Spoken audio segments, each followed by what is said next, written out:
let me show you how we can lock the screen on a Google Pixel 11. So if you try to use the power button on your Google Pixel 11, but then you cannot fully lock the screen and instead you have something like this, you can see the clock, for example, the date and maybe some other stuff. Then in order to actually fix this and be able to fully lock the screen, you need to open Settings on your phone.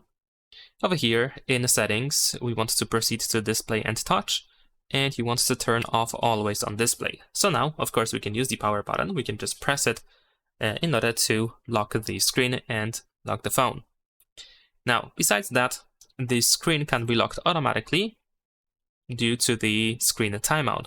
Now, the screen timeout can be, of course, adjusted once again in Display and Touch. Here, below Always on Display, we have the screen timeout setting. So, for example, if you set it to 15 seconds, then after 15 seconds, if you don't do anything on your phone, then the screen is going to be automatically locked for you. And of course, you can also adjust it to 30 seconds, and we have some additional options that, for example, prevent the screen from turning off if you keep looking at it or if you keep just using the phone. So, of course, we can use these options, and in case the phone doesn't want to lock the screen by itself, you might want to check out, for example, the screen attention over here, and you might want to turn it off. Now, besides that, if for some reason you cannot really use the power button, what you can also do is you can go to Accessibility, and then here in Accessibility, we should be able to find Accessibility menu.